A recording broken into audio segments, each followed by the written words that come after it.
We're halfway to the football weekend. Today we check in Killdeer as the Cowboys trying to end a decade-long Dakota Bowl drought. Plus, Maction from last night, and Tim Polisic fired up for the game with UND. Hot Mike starts now. Hot Mike with Dom Izzo. Really? Really, Dom? No. I like what Dom's doing. Okay. Dom Izzo. Jeez, come on, Dom. What do you think I am, a magician? Yeah, I'm fired up, Dom. What else could I say? Absolutely. It was great to get on the field, and then Dom came up to me, and I'm trying to walk away from me. I just wanted to enjoy myself out there. Hot Mike. Great job. There's got to be some kind of intelligent question about something. Izzo. Coach Dom Izzo, WDAY in Fargo, North Dakota. Can you give me a layup or something? Hot Mike. Presented by Northwestern Mutual. That program is second to none. On the networks of WDAY. You know, if it's not about sports, I find it very hard to concentrate. Here's Dom Izzo. Good Wednesday morning. Welcome to the Can You Believe That edition of Hot Mike on WDAY Extra. KSFL TV, good morning everybody in Sioux Falls, KNBN in Western South Dakota, and Inforum.com. Happy Hump Day, everybody. 5th day of November. Beautiful outside. Going to be a nice day. Getting ready for apparently some wintry weather coming our way for the weekend, but it's November. We expect it. We also expect some great football we have on tap over the next few days. Starts tomorrow. Minnesota high school state tournaments get going in 6A, 4A, 9-man, Class A, got 2A. We got games all over the place. You'll see them on our bottom line and our ticker of games going on over the next couple days. And, of course, Friday, North Dakota joins the party. Then Saturday, we wrap it up with Class A and 9-man. We'll have some attention on Class A today in North Dakota coming up on our program as we're, 9 days out from Dakota Bowl 33, a week from Friday when the high schools take over the Fargo Dome for the final day of the North Dakota high school football season. It's here, which is, we look forward to it so much, and then bam, it's donezo. So we got plenty to get to on that. We've also got state volleyball beginning in Minnesota today. Remember, they have 4 classes of volleyball in Minnesota. We're keeping our eyes, of course, on the Hawley Nuggets. This is almost an apology segment today on our program because we neglected them last year, and that was my fault. We feature them on our best of the weekend. They play tomorrow in the opening round of the 2A tournament. They're the number 1 seed. We're going to check in on them as they have a chance to go back to back. Anytime you have that in our area, come on now. So we'll give them some love coming up later on in the show. I'm going to do my best to avoid talking about what happened at the NFL trade deadline yesterday because I had everybody and their brother ask me, "Whoa, what did you think?" I'm 46 years old. This is now the 7th or 8th rebuild I've been associated with the New York Football Jets. They traded my 2 favorite players yesterday. I was actually this close about 2 years ago to getting a Sauce Gardner jersey. I'm like, I can't imagine they would trade him, but I don't know. I'm of that age now. I'm probably too old to start buying jerseys. I had plenty from the time I was 15 to about 35. And Quinnen Williams, one of my all-time favorites as well. And the Jets parted ways with both guys yesterday because we're blowing it up again. And the common refrain I had was, well, the Jets got number 1 picks. Yeah, great. Have they had any faith in doing that? The 2 guys they drafted there with number 1 picks, they just dealt. Sam Darnold, who might be in the running for MVP of the National Football League. He was a number 1 pick. How'd that work out? The last guy that really blossomed as a number 1 draft pick for the New York Football Jets was Mark Sanchez. And that was 2009, a long time ago. So I'm fit to be tied on it, Just great. Give us 4 picks. Let's see how we mess them up over the next 2 years. We'll have that more later on in the show. The Vikings were quiet yesterday. Cowboys made a couple moves. Obviously, the one with Quinnen Williams. They got Logan Wilson from the Bengals, so we'll get to that if there's time coming up later on in the show. But we start each of our Wednesday programs with the best snippets we can get from Tim Polisic's press conference yesterday.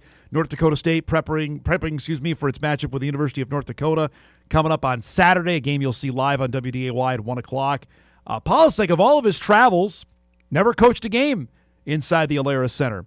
For the Bison, obviously didn't play North Dakota from 2003 to 2015. And when they did play in 15, that game was in Fargo. Polisic left after the 16 season, so he was gone when North Dakota State went to Grand Forks in 21 and 23. And that's where I want to start with his snippets from yesterday. Was asked by Ross Uglum about the 2023 game and how much time he spent with that, how much he spent time talking about that with the team. An interesting answer yesterday. 10 seconds. And I talked about who we are. And I talked about, I'll give you something here. Here's what we talked about. The vision for the UND week. 4 great practices, 2 strong lifts. Devo knocked down 4 lifts, 6 locked-in meetings. Okay? Will allow us to get on the bus that morning really loose until the coaches stand up and say EDN. And then when we get off that bus, chest up, chin up, playing with a purpose and getting on the attack fast. But that's all earned confidence. You can't buy that off of some shelf. You got to practice great, and we're doing those things. But that's the mentality. That was the message. And 2 years ago has nothing to do with me, okay, except for I think I watched the game a little bit. All right? We need to go out there and make sure that we play a really physical game. That's a physical, tough football team that's going to pursue the ball really well. They will be ready. I think sometimes we overlook the fact, there's people that circle our game, and they begin the process of working on us in February. Okay, guys? And so we got to rise to whatever challenge that they're going to present, adjust. But the most important thing is our kids have fun and they play with their hair on fire together because this game matters to the region. 2 years ago has nothing to do with how we're going to play up there this year and how we're going to handle the atmosphere and what we're going to do out there today to prepare them for that environment. Your team about the implications of winning this game, that there's a possibility of clinching the conference by yourself, Yeah. the automatic bid, the opportunity to be a very high seed with the win here? It's kind of interesting. He knows I watch all his stuff and I watch all the press conferences, but we talk about it on August 1st, wanting to get home field advantage. So we've been talking since November of the implications of every one of these wins and trying to position yourself for things that are down the road, but it's much easier at home. The higher you're seated, and the more you're sleeping at home, and the more you're practicing at the home, and the less you're traveling. And in the Fargo Dome, we're pretty tough and all those things in the playoffs. I'm not going to shy away from saying all these games starting in November, once the players kind of place us in this position, are very critical. We're here to get the job done. And this week it's UND, and it's going to have impact on seeding and so forth. And yeah, we're not afraid to talk about that. But that we keep it pretty simple. Goal 1, win home field advantage. You told me the day you got hired the Dakota games mean a lot. What about that? Obviously, you came in that year. Bison lost all 3 games to the other Dakota schools. No, and I think I think you're always kind of thinking the recruiting stuff, and I am too. It's all encompassing. Like when you sit in the head coach's chair, you're thinking about all these different phases of what it takes to run a program. The Dakota games matter because we all have beautiful facilities. Okay, we all have pretty good support, so forth and so on. And so you're talking directly about the impact in recruiting. And then I think you're also talking about storied traditions and storied games and communities, households that are split. Jill and I, we're not split, but her stepbrother played at UND. My stepfather-in-law, has been up there supporting UND forever, and now he's a Bison fan. And so I just think about all those cool things and some of the battles and some of the great history, and that's what's fun about it. There's no hate between Eric and myself. Like, I respect this guy so much, and we actually hung out in the middle of the time that we were gone quite a bit. Well, then, Gordy Haug's on that staff. I mean, Gordy replaced me when I left here, and we had him on the staff as a GA. I mean, I know he can coach football. And he knows our 4-down system pretty good. Keaton Wilkerson, really bright young coach. Eric has done a good job of putting together his staff. Sean Costage has done a great job with special teams.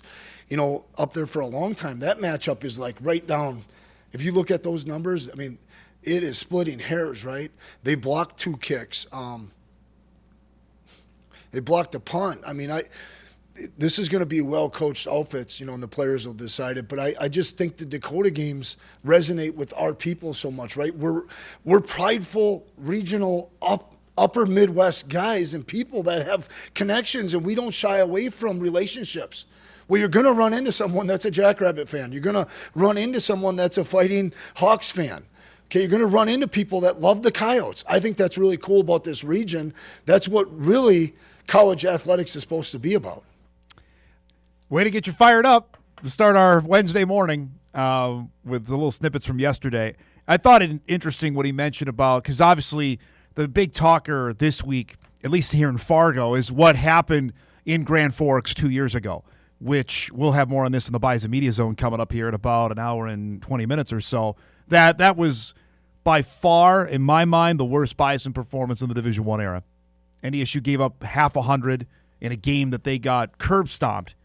And we know what happened after that, but it was the fact of how that game played out that I think it's acutely aware of what's going on. I know he said it had nothing to do with him, but this is a game I think they badly want to win, knowing for exactly, you heard Mike McFeely's question to Tim yesterday. And by the way, shout out to the DirecTV guys that got to Mike's house so we could get to the press conference, because they watched Hot Mike yesterday and made it happen. So we appreciate that. Knowing full well they can wrap up everything, all the goals they wanted can be achieved with a victory on Saturday afternoon. They can wrap up the Valley Championship and win it outright. There's no sharing it. That was a big thing I know he talked about last year, and they end up losing that game to South Dakota and shared it with the Coyotes and the Jacks. That they'd have that. We're going to have the inside track to the number one seed, I would imagine, knowing full well they have 2 games with Northern Iowa and St. Thomas to wrap up the regular season, that they're going to be at least 20 to 28-point favorites in both of those games, that this is all right there in front of them for the taking if they can get the job done. And knowing full well what UND's going to bring to the table. They're coming off a loss, a game they had their first clunker of the season. You got to know they're going to play better. You got to know that they're going to be amped. They're playing at home, and they get the Bison there. This is a game they've been looking forward to for 2 years since the last time they were up there, frankly. And now they think they've got what they believe a better team that beat the Bison in 2023. That's the background for what's going to take place. Much more on that coming up later on in the show. Some breaking news here before we wrap our first segment. Our guy McFeely reporting, and it's coming out of Iowa, that NDSU President David Cook is a finalist for the president job at Iowa State. That just broke here about a half hour ago at Inforum.com. Worth noting, now we had President Cook on our sit-down show this summer, that he is an Ames, Iowa native. He's an Iowa State grad. That would seem highly appealing if they were to offer him that job. Cook has been the president of NDSU since 2022, so something to certainly watch there. For a guy that's, I think, certainly put athletics out there. I think there's no one been a bigger champion for athletics since he got the job in 2022 and held it here for the last 4 years, that knows full well what's going on in the current state of college athletics. That would be a big loss if he ends up being named the new president of Iowa State. But that just broke here within the last 20 minutes that he's been a finalist for the president job at Iowa State. That power structure, if you want to have success in Division I athletics, and this may sound unfair, but it's the way president, AD, head football coach have all got to be in lockstep. If not, just look at LSU as a prime example of how that's not going well, right? Where the governor is involved in it. NDSU is a pretty good example of, you have that power structure at the top in sync and working together, things go well. We'll update more on that, but again, Cook, we had President Cook here in studio with us this summer, and I don't think he hid his love for Ames and Iowa State when we discussed it in that interview. We'll have to find that, probably posted later today. All right. Let's real quick, because Maction went last night. It's great to have it. I don't know if it loses a little bit of its steam here, considering now we have weekday football starting in end of September, whether it's Conference USA or the Sun Belt. But Maction is its own breed. Last night we had Ohio and Miami of Ohio playing for the battle full of bricks. Apparently, that's their moniker. There's no trophy for it, but it was a heck of a ball game last night that played out in Athens, in a game that went back and forth to start, where Miami grabbed an early lead. Ohio tied it up at 3, and then the second half of this game was crazy. We had a kickoff return for a touchdown for the Bobcats, who were wearing some nifty jerseys last night. This changed the game. Redhawks were actually up 13-10. They flipped it here on a 97-yard kickoff return to make it 17-13 Cats. Miami, though, would answer back on 4th and 9. Cam Perry hits Daquan Finn for a great play for a touchdown. Redhawks go back in front at 20-17. Bobcats, though, weren't done. 2 minutes to go. Parker Navarro finds Rodney Harris. Look at the stretch out here. Floats it up, makes the catch, makes the inside move. That's a touchdown. Ohio would hang on and win it 24-20. Like those helmets, by the way. Shout out to the Cats. They get to 6-3. They're bowl eligible now after their win last night. Miami drops to 5-4. We got 2 more games in action coming up tonight. That's a heck of a way to start it for 2025. We got a packed show coming up for you here today on this Bison Media Zone Wednesday. Again, that's coming up with Jeff Kolpak and I at 10:30. We'll talk more about David Cook as well in that segment. In just a few minutes, our guy Drew Trafton will join us.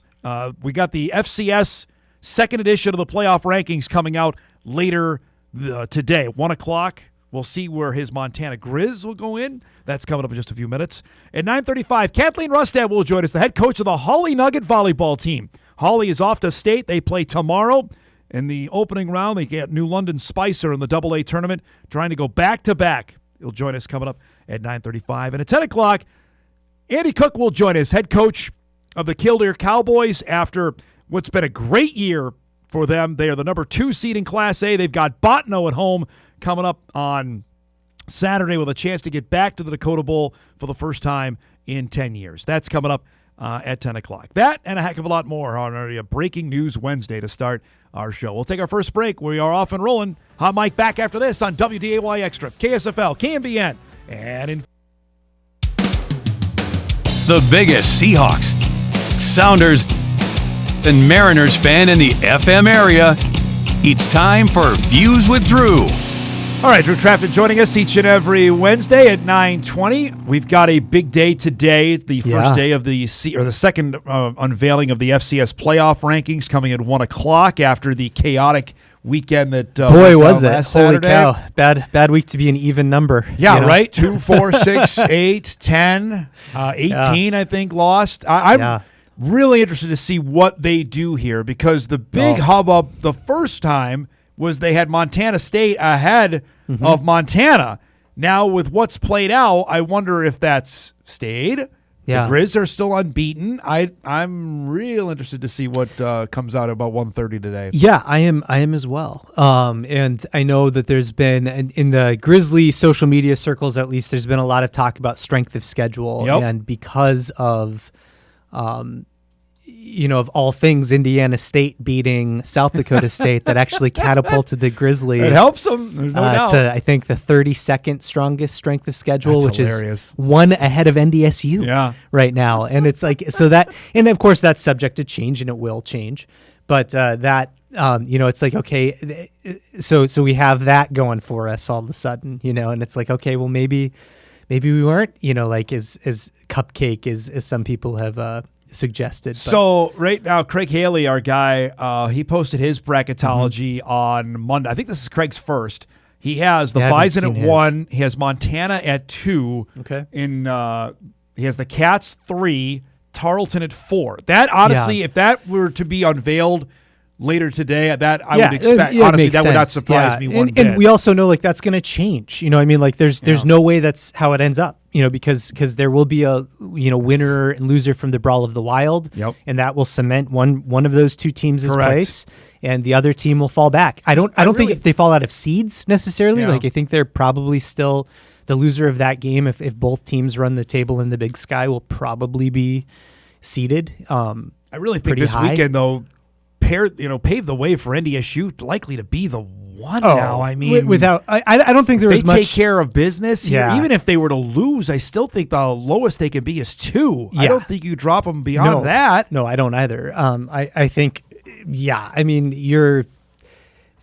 Even UND's head-to-head, if they have it over the Bison, they still can't be ahead of them with 3 losses. A lot of the conversation around NDSU, I think, outside of the NDSU sphere is a conversation happening with fan bases of are we all playing for second again this year? Like, going back to, like when the Jacks won 2 years ago, it was, I think the consensus was, okay, who's going to be second place this year? And I think that narrative is starting to emerge more and more as we see more of NDSU play and going, yikes, like they just feel like that juggernaut, maybe with top 5 FCS team of all time potential, like out there. I think if this bracket comes to fruition, this is a cakewalk for North Dakota State. He's got the Bison on the same side with potentially playing Stephen F. Austin in the second round, Tennessee Tech or Harvard.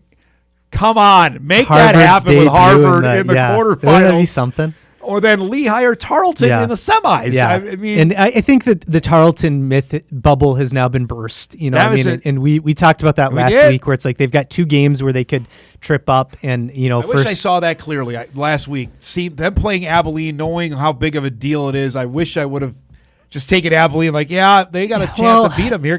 Much like South Dakota had to save its season and beating UND, Abilene was in the same spot, and they go and beat Tarleton. And boy, like the South Dakota thing, like talk about in a matter of 2 weeks, the narratives of the season trajectories changing so dramatically for South Dakota State and South Dakota, where it's like now it's like, okay, is South Dakota the second best Valley team? I mean, I think Youngstown State made a heck of a case. Honestly, I think Youngstown is the second best team. I mean, they going made into this great week, I got to see UND in person because I've seen the Jacks, I've seen the Coyotes, I've seen the Penguins and the Salukis. Now I got to see UND. Youngstown's got my vote right now. I mean, and as the second best team. Boy, they opened my eyes in a big way. And the funny thing is, they have to win this weekend. Youngstown does against Southern Illinois, or they're out with 5 losses. Right, and it's so bizarre. Yeah. Like, I mean, just this season has been so weird in some ways, and then it's so chalk in other ways. It's like which the upper echelon of the FCS always is kind of. It feels like that now. It's like just written in pen. The top 3-4 like seeds, or at least the top.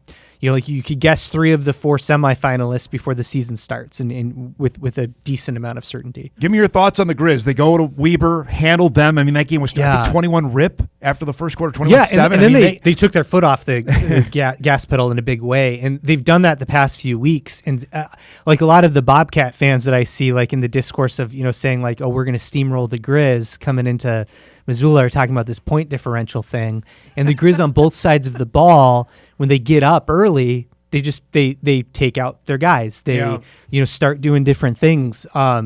This week they're already like I saw the line. It's 34.5 with Eastern Washington. Boy, remember the good old days when that game was right down to the wire with those two? Like last year, I mean, it was, even when they're bad, when Eastern's bad, but, like we talked about last week, like the Grizz struggle when they go to Ogden. And they had won. Right. 2012 was the last time they'd won. And I don't think I realized that until you said that. Like I knew it had been a while, but 2012? Like, are you kidding me? So when I saw the score Saturday, I'm like, okay, they're not messing around here. That's a game you don't want to give Weber any life. Weber had the ball first, and the Grizz got a turnover and scored in 1:12 of game clock. It's like they were on it. And this team is starting to come together. I have like major concerns about defense. I don't know how well they're going to do in the playoffs beyond like a quarterfinal. Like I think that's when I start getting really nervous. Well, this bracket that Haley has would have the Grizz and the Cats play in the semifinals to go to Nashville. Which would be like, holy cow, buckle up. Like that would be, I can't even imagine what that would be like in Montana. Like, right? You can, boy, oh boy, that would be something. Like that would be something. What I am intrigued by, because the last few years when the Brawl of the Wildest game has come around, it's clear, like 2023, because Montana State lost, but the Cats weren't. Yeah, they weren't accelerated at that spot. No, And last year, obviously, Montana State was a heavy favorite. I'm trying to think of where it's been as even as it potentially could be for this game in 3 weeks. It's been a little bit where they've been this even heading into that game. Yeah, and I feel like their strengths and weaknesses kind of in a weird way, like they interlock a little bit better this year too, where it's like, ooh, I have questions about Montana secondary. Montana State's playing, and they're playing quietly really out well. there. I know they lost their first 2 games, and how they lost to the Jacks was a clunker, but they've not lost since, and they're killing teams. They're putting people away early, and I looked at again like the money line on those. I'm not money line, but the point spread on those games. And I've been texting my brother, who's a big Cats guy, and it's just like I don't remember a year where the point spreads were this like just outrageous, for every game leading up into it. It's like, it's definitely like more so barrel, like you're staring down the barrel of like that game is everything. That's the conference championship again. It's, and which is fun. Yep. Like it's so much more fun when that game has stakes. And it usually does, but and suddenly, even for Montana State, and we got to roll here, but the game before the Brawl of the Wild game was Davis, but that game lost a little starch now that Davis got beat by Idaho State. Yep. And so it's all hinging on that one game. And I don't know. I didn't think Davis had a chance to win in Bozeman really anyway, but I thought, well, we'll see. But now, no way. I mean, we found out a lot last week. Right. I mean, that cleared a lot up. And which also makes me wonder, it's just like, well, how much, depending on how that Brawl of the Wild game goes, I think, like how far does the loser fall? I don't think far. I really either. don't. It's just like you're saying with NDSU this week, if they lose to UND, it's like, do you move them beyond 2? Right. No. Because who am I going to put ahead of them? I'm not putting Lehigh ahead of them. I'm not going to put the only thing is Harvard ahead of them. Montana beat UND. Correct. So you move Montana up, but then if Montana falls to MSU, then you're right back to where you were. You probably put the Bison back at 1 in that scenario. You don't jump the Bobcats over NDSU, I don't think. Not with 2 losses. You can't. I don't Especially think so. with SDSU beating MSU. It's like so you and the Bison beat SDSU by 30. So it's like on the road. I mean, you're basically looking at the same 4 teams and just like some. That's order. what I was left with. That's like, my second one is coming out tomorrow, and I'm like, no matter what scenario here, I can't see any of these 4 not being in the top 4. Right, they're going to end up there. UND can't be in the top 4 with 3 losses if they lose to the Bison or to the Jackrabbits the final week of the season. They cannot. SDSU could be playing like with Chase Mason coming back, could be playing for like some serious ground. Like you're like they could. I got to see it. Game. Suddenly, that game I had not given a whole lot of credence to. Simply how now it's a monster game. Because if USD beats the Jacks, then suddenly we got USD in the mix, and then South Dakota State's game with UND at the end of the year is huge, monstrous there. Which is fun. Like that's fun. That'll be right now. Haley has South Dakota in the tournament. I don't know if I'm ready to go that far. He's got USD in. He's got SIU in because he's got them as head to head over Youngstown. UND, Illinois State in the tournament, and then obviously he's got the Jacks seeded and the bye. So he's got 6 out of the Valley right now. Kolpak was on that train as well. Yeah, I'm not sure if I'm ready to go there yet. But who else you putting in? Exactly. Who else? Who else are you putting in? Got to fill out the tournament, right? Yeah. And I don't think any of the other conferences have shown like some of the top teams out of those conferences. They're just not passing muster week to week. Correct. So it's like there's no justification to do it. And you see the resume of these Valley teams. It's like, how do you keep them out if you're a member of the playoff committee? Last thing, I think for a lot of people that follow football, that was their first time watching the Seahawks play on Sunday night. Oh, yeah. That was a bludgeoning of what went down there in Washington. That was and it was cool because the Seahawks got Devin Witherspoon back on defense, and he locks down a side of the field, and they're still missing some pieces though, and so they could be a little more dangerous. That's scary because Darnold looked awesome. Yeah, I mean Washington's pass defense is bad. Yeah, but they. Like adding Rashid Shaheed yesterday, I think could really I think that could actually help their run game a little bit. which has been very inconsistent. Well, to that stat, Gray Zabel has not allowed a sack or rush anything all season, all year. A Pro Bowler. Like he's been so good, and it just like I can't even. It's impossible to overstate the difference he's made on that offensive line, and you can't really point to anything else getting much better on that offensive line other than Abe Lucas, their other guard or the tackle next to Charles Cross has gotten he's been healthy, but. And Sundell's been good too. Sundell's played great. And, I think it's just hilarious to me. Gray Zabel's just been such a huge difference maker. It's been unbelievable. And we all know what Sam Darnold can do when he's protected. Do we? I didn't know that. I didn't know that till last year. For a bit, we see. And so if that can continue, it's been fun. Yeah. It's been a fun year.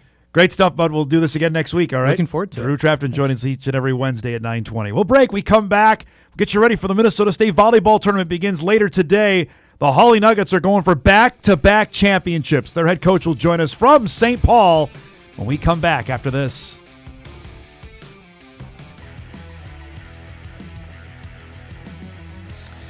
Welcome back, everybody.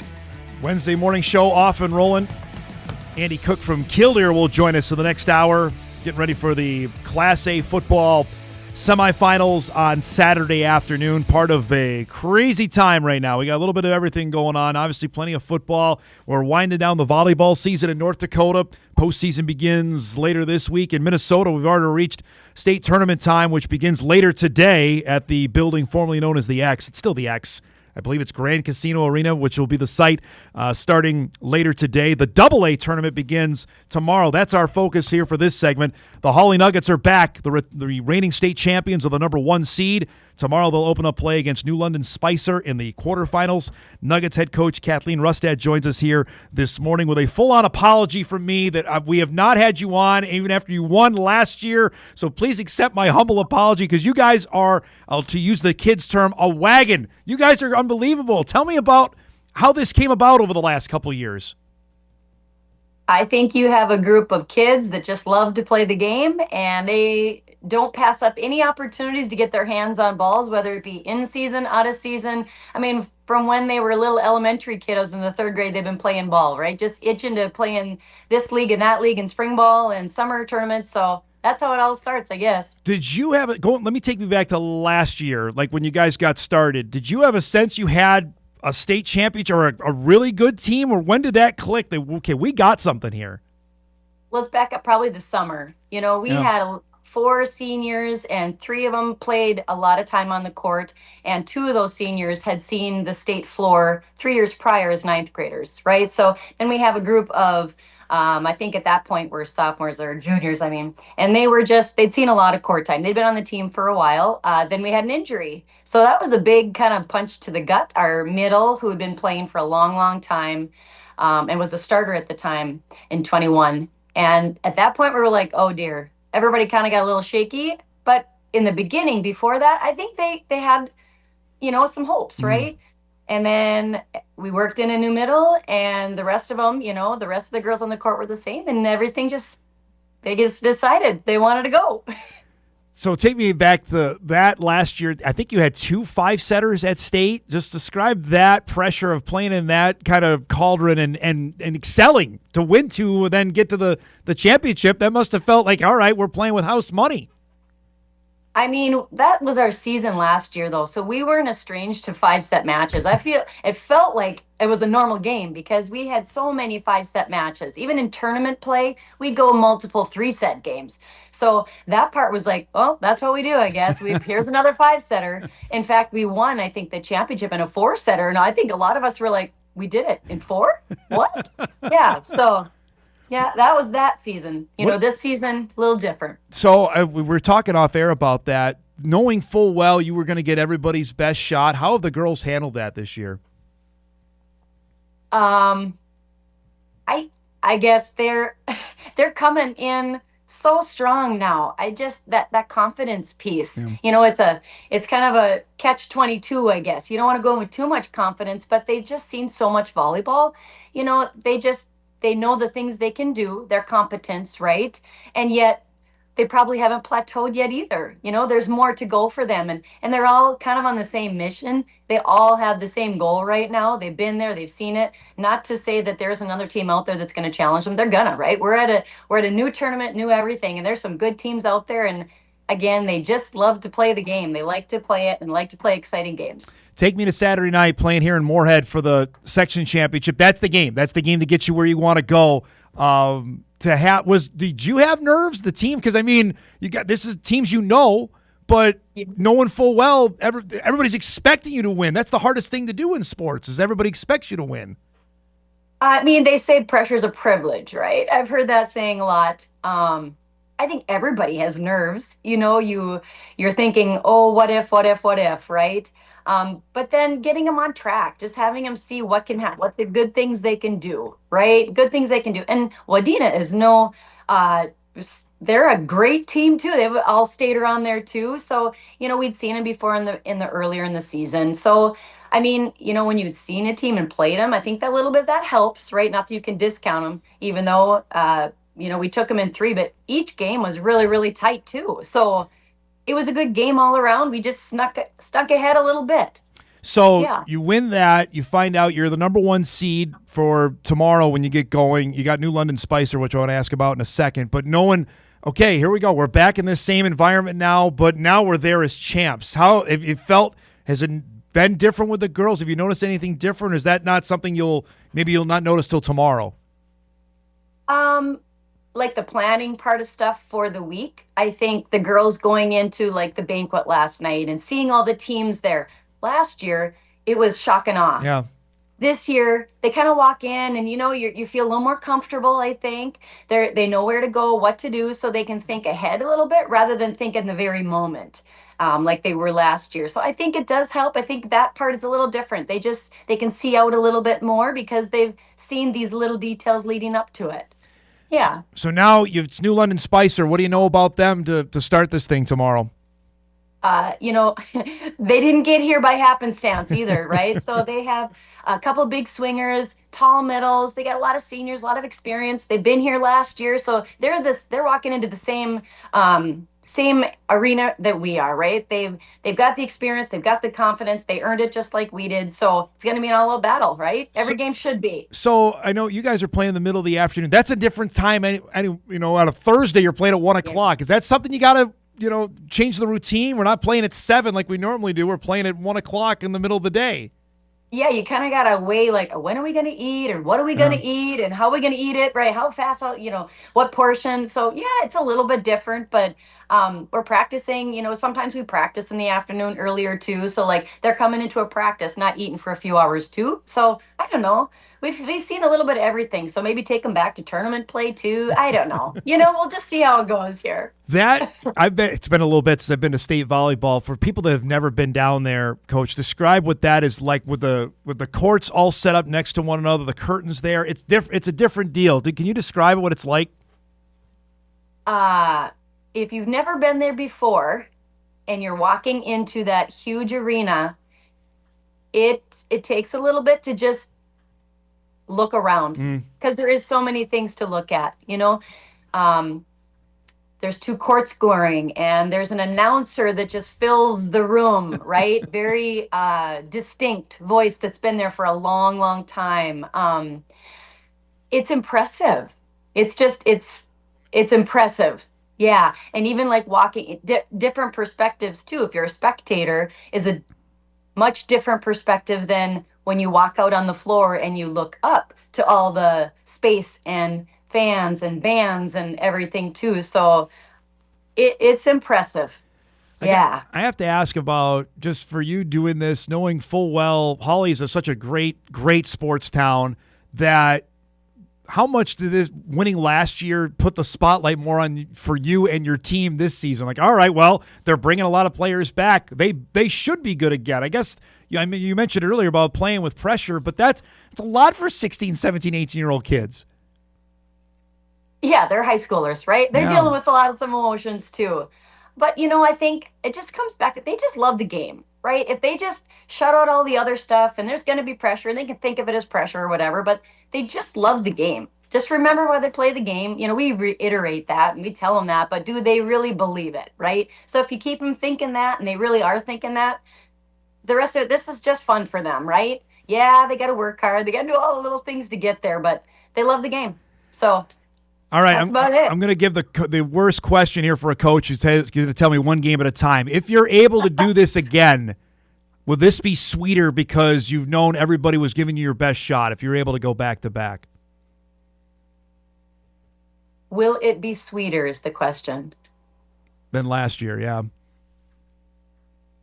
I think that's a really hard question. That's a really weighted question.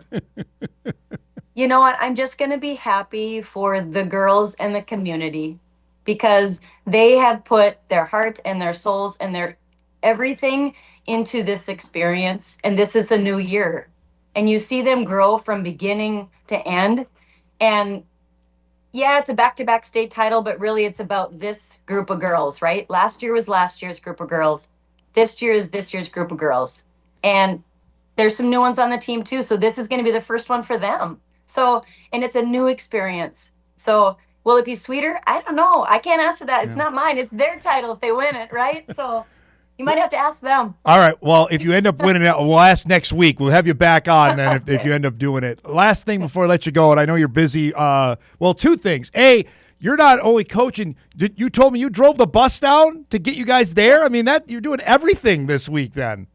Well, you know what? It just makes sense. We can get in and out a little bit better. And if you get one of those big charters, you know, they're big ones, but we can't keep them around all week. So we didn't want to be stationary here. So it just helps a little bit. We can get around a little better. Yeah. So, yeah. The amount of support that you've seen, we were watching the video. We were over there at Moorhead on Saturday night. Has been crazy. Can you describe that of what it seems like it's been growing over the last 2 years as well, that more people want to, hey, we got to go watch Hawley play.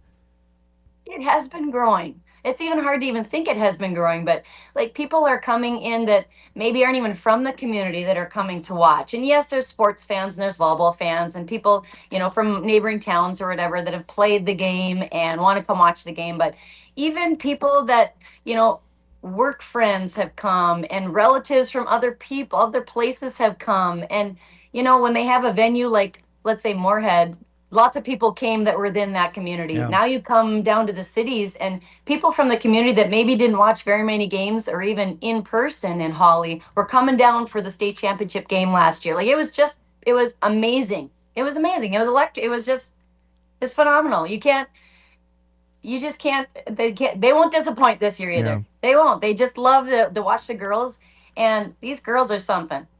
I really appreciate you doing this. Thanks so much. Good luck tomorrow, and hopefully we're talking next week, okay? Thank you very much. Go Nuggets. All right, there's Kathleen Rustad, head coach of the Hawley volleyball team. They're in action tomorrow as they take on New London Spicer, 1 o'clock inside what is formerly known, it's still the X to me, Grand Casino Arena. We'll see. Of course, what a year last year, and now here they are, 29-2. With a chance to go back-to-back. We appreciate her time. We'll break. We come back. We'll wrap up our first segment. We got our first hour. We got a few emails coming in. Andy Cook from Killdeer will join us coming up in our second hour. The Cowboys trying to get back to the Dakota Bowl. We roll on a Wednesday morning show. We're back after this.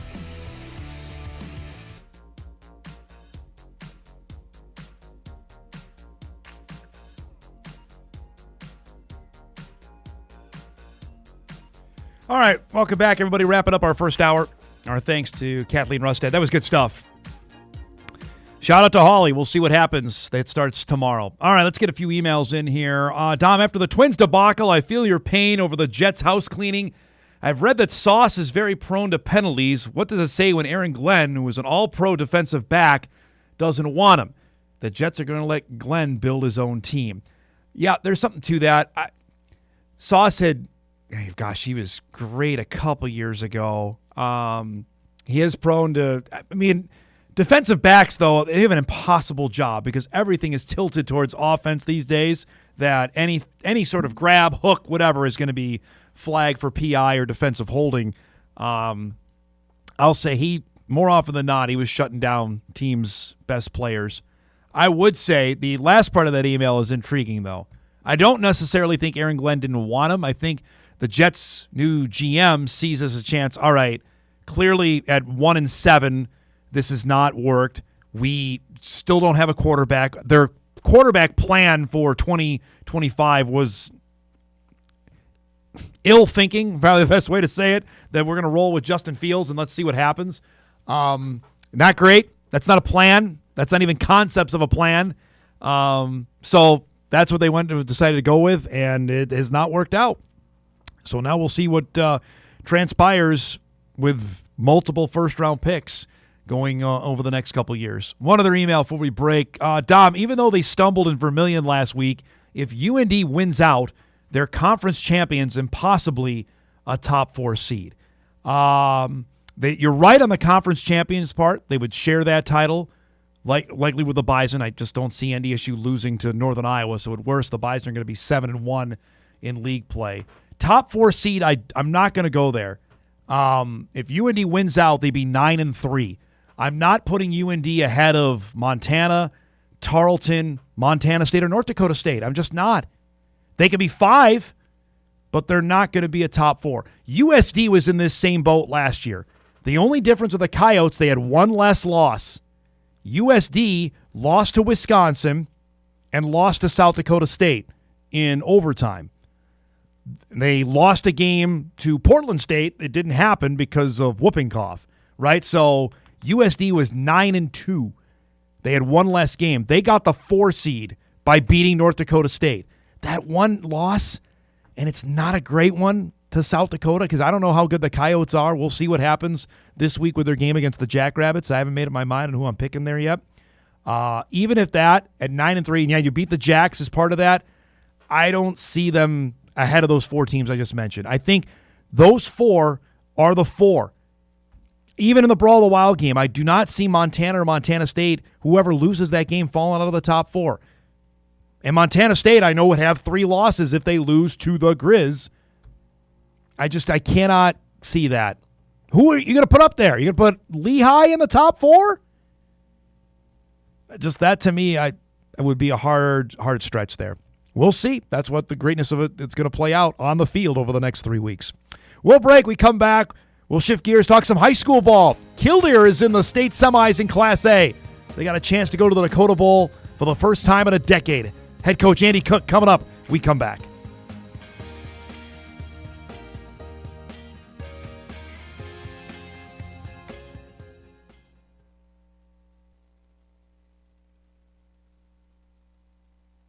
This is Hot Mike. Hot Mike. On the networks of WDAY. Here's Dom Izzo.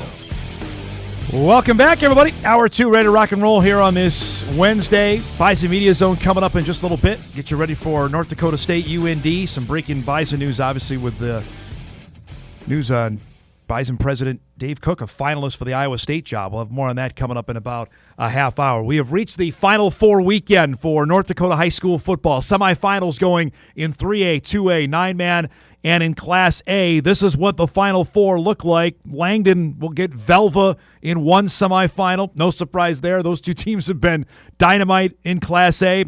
The other side of the bracket has Botno there after they knocked off Ellendale Edgeley Cullum in a thriller, and they're going to get the Killdeer Cowboys, the number 2 seed, coming up on Saturday. Our pleasure to have Killdeer head coach Andy Cook joining us on this Wednesday after what's been a great year. We tried to connect early in the year, so I'm glad we got a chance to do this now that you're still playing in November. I'll start there. Tell me about this year. Has this been what you expected? Has it been out of the blue? A little bit of both? I think through the summer we kind of got a feeling that we might have some components to be a pretty good team. You never quite know how it's all going to shake out, and certainly in our level of football, injuries become a big deal because we've got, I think at this point there's 24 kids on our team, but watching the work in the summer, watching our quarterback throw the ball a little bit, watching how our receivers had kind of taken a step forward, we thought that there was a chance that we would be pretty good, but you never quite know.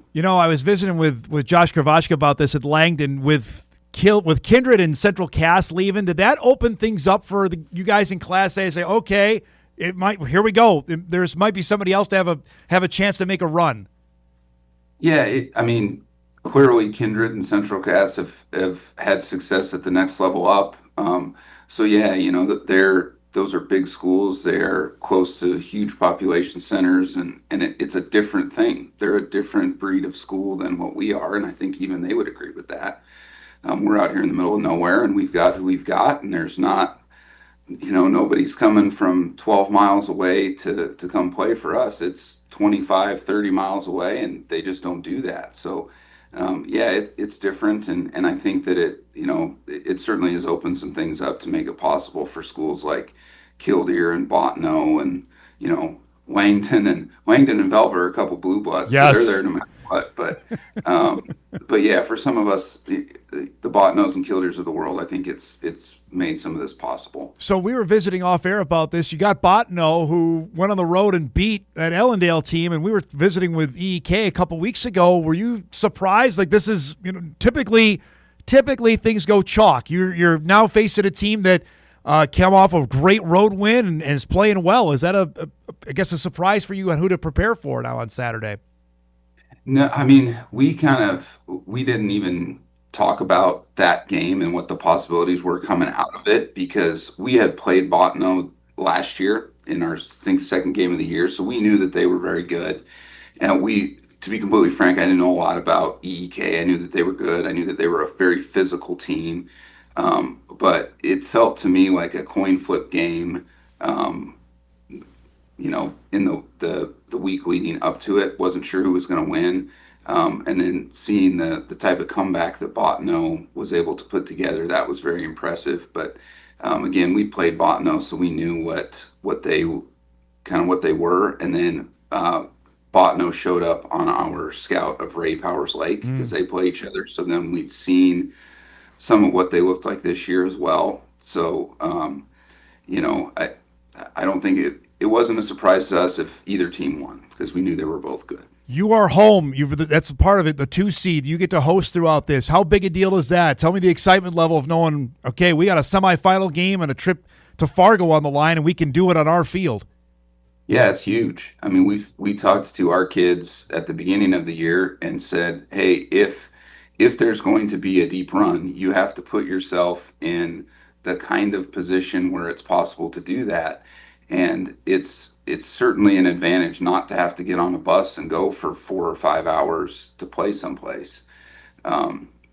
So yeah, we had talked about that a little bit and kept that in the back of our minds. But yeah, it's a huge deal because some of the travel across North Dakota at this time of year, it's big. In Velva going to Langdon, that's not a short trip. No.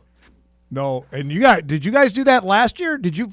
Right, or did Langdon come to you guys last year? I can't remember. Langdon came to us last year. That's a long trip too. That's not next door either. Describe that, because what is your closest game like when you were playing in the regular season? Our closest game every year is Trinity.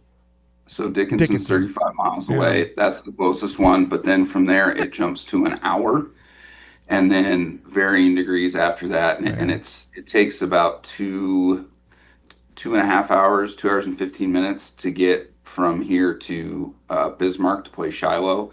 Bowman is another big trip that we make. Yep.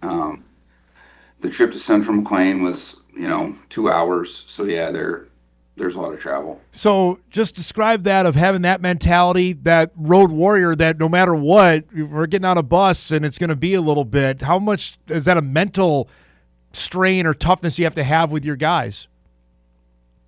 I think at this point we're kind of used to it because we have to do it for everything, So we've got a routine there, but it changes once it gets past what you're used to. Once you go past that 2 hour mark, it starts to become a drag, and it starts to change how you kind of prepare and how you travel, because there's a rhythm to it.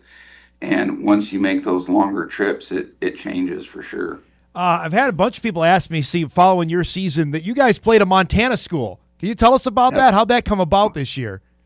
So a team got added to our region, Central McLean, and so that pushed a bye into all but 2 teams, right? So if you had a bye in week 1 or week 2, you could pick somebody up, but we didn't. We had a bye in like week 7. Yeah.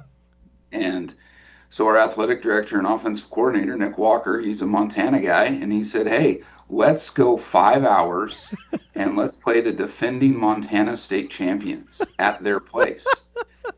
And, we had talked about it, and the problem with the bye week isn't necessarily the bye week, it's the week after that, because you haven't played that game and you kind of lose that rhythm. And so, yeah, let's do it. So they're coming here next year. We moved there this year. And it was crucially important to our season because we wanted to make sure that we had made one of those long trips in case we had to in the playoffs. And we wanted to go play a very quality opponent. And it was, man, they're good. They've got a Division I wide receiver / safety. He's going to play for the Grizz. Very, very good. They've got a couple other players that would be very quality, like Division II players, and they came to hit and to thump, and it was eye-opening for our kids, and it was different because it was a different level of physicality that we ran into, and it was much needed, and it opened our eyes, and it was a big deal for us. Andy, tell me about the success with other sports. Obviously, boys basketball made it to state a couple years ago. To have that bleed over and now have football have an opportunity to make it to the Dakota Bowl, has that rubbed off? Have you noticed that with your guys? Yeah, success tends to breed more success. And what happens in my experience is that the athletes start to figure out what it takes. So you need a couple of classes that are both talented and hardworking, and then they set a tone for everybody else. And then you see, if I want to be this successful, I have to work as hard as the guys that came before me. So, the Jackson Reeses of the world who play for us now got to watch Cooper Bang do it. And, those guys got to watch the generations before them do it. And that culture change has taken hold now. And success breeds more success. The harder that they work in the off season, work in their other sports, the better it works for everybody. You mentioned Jackson. We were just showing highlights of you during the season. He's a big dude at 6'2". Describe how much of a difference maker he is on the outside at your level of football. So I get teased for this all the time, but I put him down as 6'2". Jackson's actually 6'5", and he's a state qualifier in the high jump. So he's a 6-foot high jumper. Holy cow! So he's a big target out there. Really good athlete. Obviously he's a very good basketball player as well. But that whole receiving core is fairly impressive. We've got Jackson at 6'5", and then we've got Michael Ducard, who's like 5'7". A real contrast in styles, but they're both really good. And then we've got Chase Kling, this tough bronc rider cowboy kid who's just gonna catch the ball and take a hit, or catch the ball and run you over. And it's been really fun to have those guys have the success that they've had. Tell me about your QB and Tucker Bomback and why he's been so successful this year.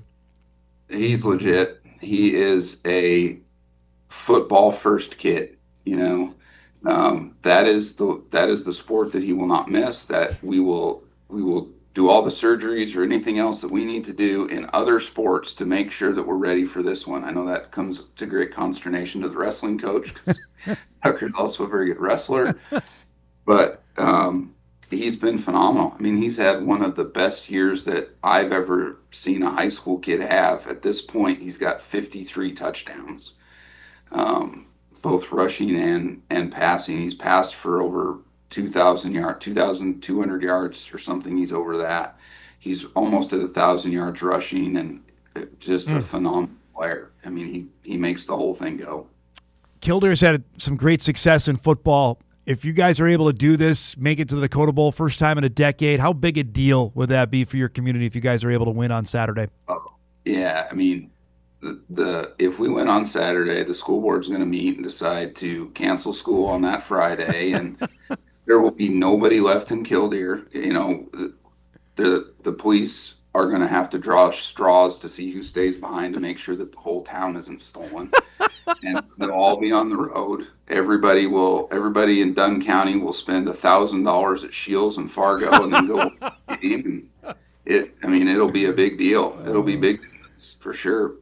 to have this kind of run, and last year we talked about he had a great year, and Langdon got you around earlier. How much has that spurred on this year's team? I think that, when you can play a game as close as we played Langdon, and we were pretty banged up at that point. Tucker was not playing anymore. We had a couple other guys that were out that were crucial components, but to play them as close as we played them, and to say, hey, we hung in there with one of the North Dakota Blue Bloods when it comes to football. It gave us some confidence. It made us say, okay, we're pretty good too. And that was the thing. I don't know that we haven't made it a big deal or anything talking about that particular game, but I think that there was a level of confidence gained from it that helped us moving forward. Last thing, for people that don't know, you play on turf. How big is that an advantage, knowing that most don't in your area? And is that something you certainly enjoy this time of year when who knows what kind of weather you're going to get on Saturday? I tell people all the time it's an advantage until we have to go play on grass. We don't know what we're doing. We had to. Before we went and played Central McLean, for the full region title. It was a big game, and they play on grass, and we had to explain. I had to have a 5-minute period where we told our kids how to clean the grass out of your cleats. Because it's going to be wet, it's going to be stuck in there. You're going to have to clean it out. The whole thing. So, it's an advantage. Certainly, I think it's an advantage outside of the season. So, through summer and stuff, when there's always lines painted. Yep.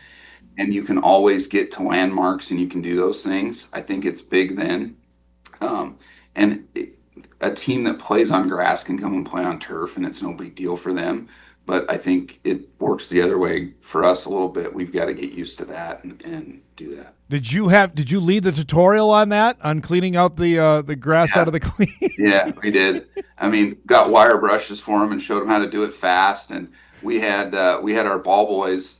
During the Central McLean game, they were picking up kids' feet like they were shoeing horses and rubbing stuff out of their cleats. It was kind of comical, but we got through it. Last thing before I let you go, and I really appreciate you doing this today. You mentioned how big it is if you're able to win. Just to describe, what's the atmosphere like this week, knowing you got a game at home? Is it palpable of how big a deal this is on Saturday? Yeah, the community is very excited. They do a pretty good job around here of insulating me from it. They leave me alone for the most part. But I'm an elementary principal, and we had a staff meeting this morning, and I got jumped by about 10 teachers that we need to have those boys down here to eat lunch with these elementary kids because they're going to go see them on Saturday. And it's a big deal. I had somebody come in the other day and tell me that we needed to serve steak at team dinner because those boys need protein before they go out and play. We don't need to feed them chicken and that nonsense. And so there was ranch country coming through at its finest right there. That's fantastic. Yeah, everybody's pretty worked up. Thanks so much for doing this, bud. Good luck on Saturday, and we'll talk soon, okay? Thanks a bunch. I appreciate it. Thanks for having me on. Killdeer head coach Andy Cook joining us. Cowboys coming up with Botno in the Class A semifinals on Saturday afternoon. The winner of that will get the winner of Langdon and Velva. He's exactly right on the other side of the bracket. Langdon and Velva are the blue bloods of this division. Langdon won it forever until Velva passed them by. And with Kindred and Central Cass going, and I talked about this back before the season began, that not necessarily was opened up, but there was an opportunity for teams to rise up. Killdeer has now filled that vacuum, and now they've got an opportunity to make a First Dakota Bowl trip in a decade. We'll see what happens. The Class A championship is the second game of 4 at the Dome a week from Friday. That was fun. That was good stuff.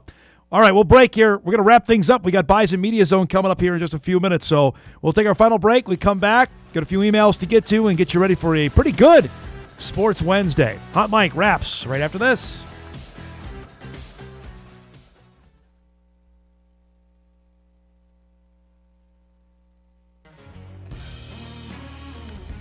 All right, wrapping up our Wednesday Spectacular. Tomorrow on the big show, Eric Schmidt will join us, UND head football coach, in preparation for the matchup with the Bison. Looking forward to that. Got one other thing, too, coming up tomorrow. I'm trying to line up as many as I can. We know they got that coming up tomorrow on the show, so looking forward to that. It's part of a busy Thursday spectacular, and then starts a run for us starting tomorrow night. We have a live sporting event on our air, like 17 out of the next 20 days, something crazy like that. We have volleyball starting tomorrow, Bison volleyball with the Jacks. Friday night, we got Bison women's basketball with Gonzaga. The football game Saturday. Yeah, we're going to be busy. And then on top of game of the weeks we got going Friday night, we got 2 of those, one at Davies, the other in Kindred. Yeah, man, it's this time of year. It's going to be a busy rollout here. The Wolves are playing tonight. We'll get to that in a second here against the Knicks. We got word earlier in the week that Anthony Edwards got upgraded, that he could resume basketball activity. I think his designation is questionable for the game tonight with the Knicks, which is pretty good, actually, considering hammy, I think he could be out weeks. This story, Sam Amick, who's a NBA insider for The Athletic, reporting yesterday, or actually earlier today, that things are, I know we're not a great Memphis Grizzlies mind, so I'll just tell you that things with Ja Morant and Memphis aren't great, and that they could blow things up. But apparently, according to Sam, that the Minnesota Timberwolves are monitoring Ja Morant's situation in Memphis. The Timberwolves, per a team source, are one. Ditto for the Kings. The Grizzlies' next opponent, the Houston Rockets, need a point guard after losing Fred VanVleet to a torn ACL in the preseason, but per a team source, are unlikely to pursue him. That's just a small sample size of what might be out there and not out there if the Morant sweepstakes ever actually begin. What would you have to give up to get Ja Morant is the question. I mean, Tim Connolly has been known to take some big swings. We know that. Obviously with the Rudy Gobert trade, with the Julius Randle Cat trade. I'm not giving up Julius Randle, which is hilarious. If you would have told me that last year, I'd be saying that after how the season began. No, but what are you going to give him? I mean, Finch doesn't play Dillingham anyway. Give him, I guess. I don't know. How much is Memphis eager to get rid of Ja Morant is the big question. Pairing him with Anthony Edwards, that would be interesting. That's maybe the best way to describe those two playing together. Let's get a couple other emails in. 14 and 17 is what Eric's telling me for what we have going on.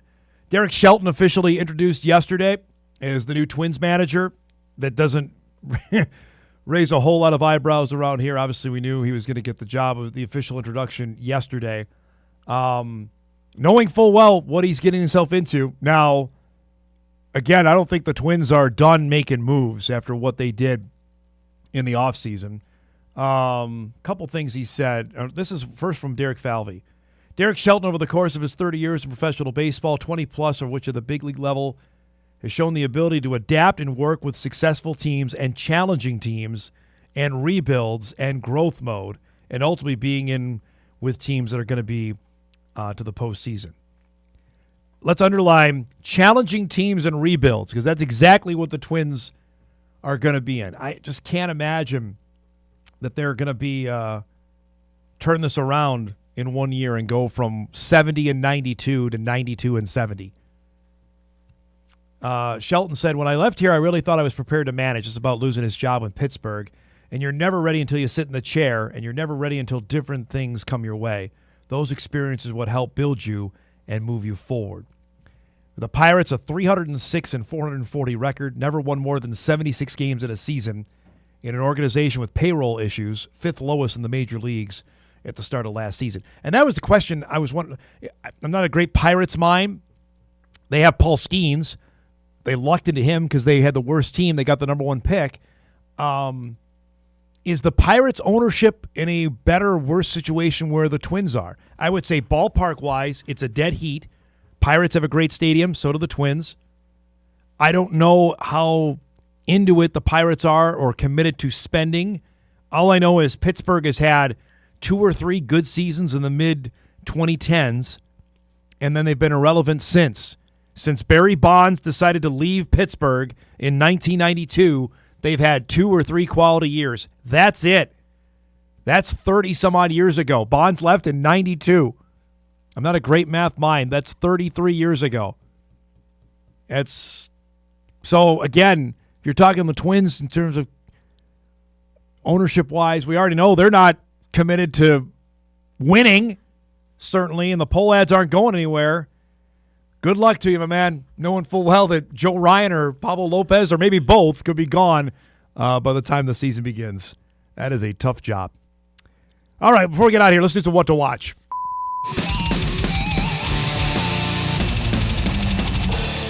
All right, here we go. What to Watch is brought to us by Northwestern Mutual. We got Wolves, as I mentioned, in action tonight against the Knicks. The Knicks are a 3.5-point favorite for that one against Minnesota. That's on ESPN tonight, 6:30. Bison men play game number 2 of this season-opening road trip against UC Davis, 8 o'clock on ESPN+. We'll have highlights of that on Hot Mic tomorrow morning.